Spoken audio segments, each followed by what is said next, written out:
नमस्कार, आप देख रहे हैं जनसेवक समाचार और मैं हूं पूजा। इंदौर में बंगाली चौराहे पर निर्माणाधीन ओवरब्रिज में खामी नजर आई है। इस ब्रिज में ऑब्लिगेटरी स्पान कम रखा गया है, जो कि भविष्य में यातायात में बाधक बनने के साथ ही दुर्घटनाओं का कारण भी बन सकता है।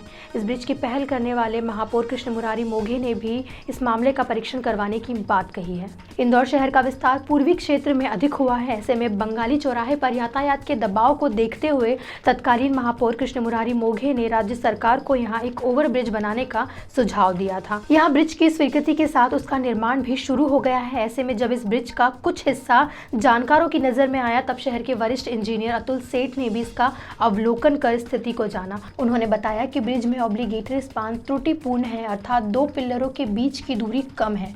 वहीं क्रॉसिंग के लिए पर्याप्त जगह भी नहीं छोड़ी गई है। इंजीनियर सेठ ने कहा कि ये पिलर 50-50 फुट पर बनने वाले थे, लेकिन अब इसे 60 से 65 फुट पर बनाया जा रहा है, जो कि अभी भी अपर्याप्त है। मुझे इसमें विसंगति कह सकते हैं या तकनीकी त्रुटि कह सकते हैं, वो शुरुआत से ध्यान में आई जब इसका लेआउट हो रहा था कि जो हमारा मुख्य चौराहा है, जिसे बंगाली चौराहा के नाम से जानते हैं, वहाँ के ऊपर जो पुल का निर्माण हो रहा है, 2 लेन या 3 लेन के दोनों आने जाने के आर्म्स बन रहे हैं, तो उसका नीचे का जो स्पान है, हम इसे कहते हैं कि मुख्य स्पान या ऑब्लिगेटरी स्पान, उसकी जो पिलर की दूरी है वो बहुत कम है। और ये 50-50 फुट पे पहले रख रहे थे, आप कह रहे हैं कि हम 60-60 फुट पे कर रहे हैं, तो 60 फुट की दूरी बहुत ही कम दूरी होती है। इंजीनियर अतुल सेठ का मानना है कि ये पिलर 100 फुट या उससे अधिक होने चाहिए, क्योंकि इससे यातायात में तो बाधा पहुंचेगी ही, यह क्रॉसिंग पर दुर्घटना की वजह भी बनेंगे। ये जो मुख्य स्पान या जिसे हम ऑब्लिगेटरी स्पान कहते हैं, इसको कहीं भी 100 फीट से कम रखा नहीं जाता है। दिल्ली बम्बई में तो 150-150 फुट, 250 फुट तक के स्पान रखे गए हैं, जिससे कि गति भी बनी रहे और मोड़ने के लिए भी जगह मिले और पिलर से टकराने का भय नहीं बना रहे। और चूँकि नीचे सिग्नल भी लगते हैं, तो अगर सिग्नल लग जाते हैं और गति अगर ज़्यादा नहीं बन पाती है, मोड़ने में तकलीफ आती है, तो सिग्नल का टाइम बहुत बढ़ जाता है और इससे ट्रैफिक जाम की एक नई समस्या खड़ी होती है, जिसके लिए कि हम ये पूरी सुविधा बनाते हैं, ब्रिज बनाते हैं, इसलिए कि ट्रैफिक का जो जाम लगता है उससे मुक्ति पाई जाए।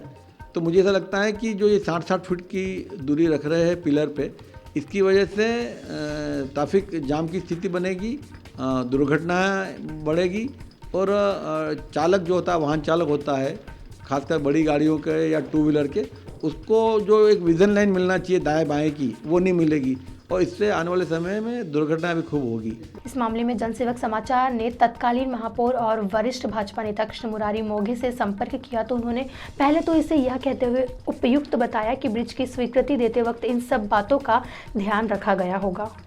मगर व्यवहारिक रूप से मेरे को ऐसा ध्यान में आता है कि जिस समय भंडारी ब्रिज बनाया, शायद आपको याद होगा, तो लोगों ने कहा कि चौड़ाई बहुत कम रखी है, ट्रैफिक जाम हो जाएगा, ऐसा होगा वैसा होगा, तमाम प्रकार के प्रश्न उसके ऊपर खड़े होते रहे। किंतु आज मैं समझता हूँ कि 5 साल हो गए उसको चलते हुए, कहीं कोई ऐसी तकलीफ हमारे सामने नहीं आई। मगर फिर भी उन्होंने टेक्निकली जो बात कही है, मैं इतना ही कहना चाहूँगा उसके ऊपर, तो उसका परीक्षण करना चाहिए। और क्योंकि अब वो निर्माणाधीन है, अब उसमें क्या संशोधन हो सकते हैं, उस बात का टेक्निकली विचार करें।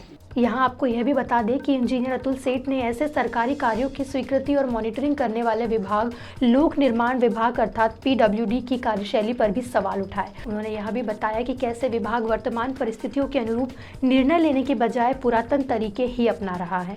ये मुख्यतः जो प्लानिंग हुई है भोपाल स्तर पे, उसकी त्रुटि लगती है। और चूँकि विभाग के अंदर अब कोई डिजाइन सेल बचा नहीं है, तो आमतौर पर होता ये कि जो पुरानी डिजाइन पड़ी है उसी को कट पेस्ट करके और टोपो करके दे दी जाती है, जिससे कि कोई नई डिजाइन की आवश्यकता नहीं पड़ती है। और पुराने ज़माने की जो हम कहते हैं कि सालों साल पहले जो डिजाइन चली आ रही थी, 50-50 फुट के गाले और पुराने गर्डर और बॉक्स टाइप के गर्डर जो बनते थे, उसी अनुरूप ये बन रहा है।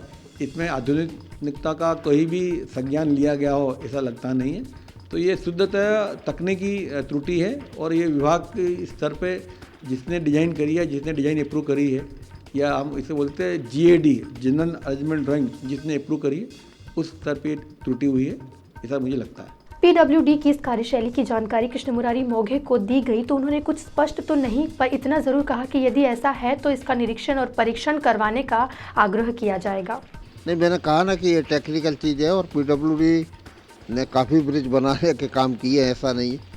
और परंपरागत का जहाँ तक सवाल है तो जो नई टेक्नोलॉजी आती है और उसमें कुछ अच्छी चीज़ें तो उसको अपनाने में कोई दिक्कत नहीं। इस पूरे मामले में हमने इस ब्रिज की निगरानी का कार्य देख रहे पीडब्ल्यूडी के कार्यपालन यंत्री ब्रजेश शर्मा से संपर्क किया तो वो भोपाल में किसी मीटिंग में होने की वजह से जवाब नहीं दे पाए। कुल मिलाकर करोड़ों रुपए की लागत खर्च करने के बावजूद यदि बंगाली चौराहे पर बनने वाला यह ब्रिज भविष्य में समस्याएं खड़ी करेगा तो निश्चित ही इस पर तत्काल विचार करने की ज़रूरत है, क्योंकि ब्रिज के जिस हिस्से को लेकर यह आपत्ति जताई गई है वह अभी निर्माण की प्रक्रिया में है, जिसमें कि बदलाव संभव है।